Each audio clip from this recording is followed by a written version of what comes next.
भिंड जिले की तकदीर और तस्वीर बदलने के उद्देश्य से भारत सरकार द्वारा लगभग 1,000 करोड़ से ज्यादा की लागत से बनने वाला 418 किलोमीटर लंबा हाईवे NH 552 जो राजस्थान के टोंक से प्रारंभ होकर भिंड जिले को जोड़ते हुए झांसी कानपुर नेशनल हाईवे तथा देश के अन्य दो नेशनल हाईवे NH 27 और NH 47 से जोड़ते हुए भिंड जिले में विकास की एक नई इबादत लिखने के लिए तैयार हो रहा है।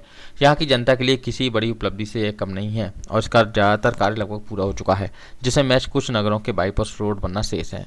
इस हाईवे NH 552 के निर्माण पूर्ण करने हेतु दमोह बाईपास पर 4 किलोमीटर लंबा NH 552 बाईपास रोड अभी वर्तमान में निर्माणाधीन है, लेकिन यह कार्य कंपनी के ठेकेदारों द्वारा मनमानी अवैध तरीके से लाहौर विधानसभा की उप तहसील दमोह के गंगेपुरा हल्के नंबर 45 में संसीगढ़ मौजेपट पटवारी द्वारा अनुमानित 3.75 हेक्टेयर गोचर भूमि पर अवैध मिट्टी खनन करवाकर उक्त कंपनी ठेकेदारों द्वारा निर्माणाधीन 4 kilometre NH 552 Damoh bypass road लगभग 4 फुट ऊंचाई तक मिट्टी भराव हैवी लोडेड वाहनों की मदद से अवैधानिक तरीके से शासन को गुमराह कर निर्माण कर लिया गया है, जिससे परिणाम स्वरूप लगभग 56 लाख रुपए की लागत से बना प्रधानमंत्री दमोह संसीगढ़ मुख्य मार्ग पूर्णतः क्षतिग्रस्त हो गया है और मिट्टी खनन से उक्त गोचर भूमि पर लगभग 8 फुट गहरा तालाब बन गया है, जो ग्रामीणजनों की समस्या का कारण बन गया है। इस अवैध मिट्टी खनन से ग्रामीण जनों में काफी रोष है और ग्रामीण जनों का आरोप प्रशासन पर है कि प्रशासन की अनदेखी के चलते कंपनी ठेकेदारों द्वारा शासन की बिना अनुमति के अवैध मिट्टी खनन कर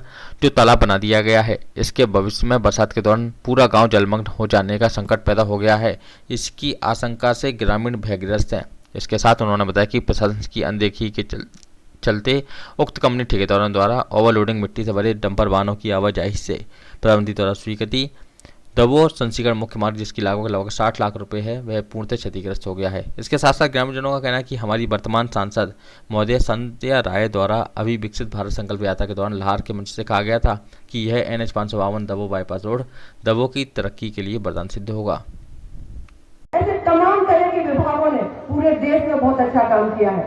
मेरे अगर लाहौर की बात करूं तो माननीय गडकरी जी के माध्यम से हमारे 5 बाईपास, जो कि हमारे लाहौर में 3 बाईपास लगते हैं, लाहौर में होना और अपना ये दमोह बाईपास, ये 3 बाईपास लगभग 150 करोड़ में स्वीकृत हुए हैं और काम भी तीनों जगह चल रहा है। जब अगर दमोह का बाईपास बनकर जाएगा, बीच में मैं आई थी तो मैंने भाइयों से बात की तो कुछ भाइयों ने कहा कि दीदी बाईपास बन गया और हमारी जमीन तो सोना उगल गया। उक्त कंपनी ठेकेदारों की मनमानी चलते वरिष्ठ समाजसेवी लाखन यादव ने कहा है कि यह NH 552 दमोह बाईपास रोड हमारे गांव व हमारी आने वाली पीढ़ी के लिए अभिशाप बन गया है। इसीलिए ग्रामीण जनों की मांग है कि समय रहते हमारे गांव की गोचर भूमि पर अवैध रूप से की गई मिट्टी को तत्काल भरवाने के साथ साथ क्षतिग्रस्त हुए प्रधानमंत्री दमोह संसीगढ़ रोड को पुनः नए सिरे से बनवाने की दिशा में कदम उठाया जाए। भिंड से खबर हर पल के लिए पीयूष प्रतरिया की खास खबर। बोर एरिया से आ रही है। कहाँ से? बोर एरिया से। बोर एरिया से? ये कहाँ है? ये संसीगढ़ में। संसीगढ़ में? तो इसकी कोई रॉयल्टी ली है आपने? परमिशन है ना? है? परमिशन है। आप दिखा सकते हैं परमिशन? ऑफिस में होगी। संसीगढ़ गांव का रहने वाला हूँ, लाखन सिंह यादव मेरा नाम है। हमारे यहाँ अवैध उत्खनन चल रहा है और ओवरलोड गाड़ियाँ चल रही हैं, पूरा रोड खोद के रख दिया है और जहाँ से मिट्टी जा रही है बगैर रॉयल्टी के, बगैर परमिशन के, पूरा प्रशासन मौन है।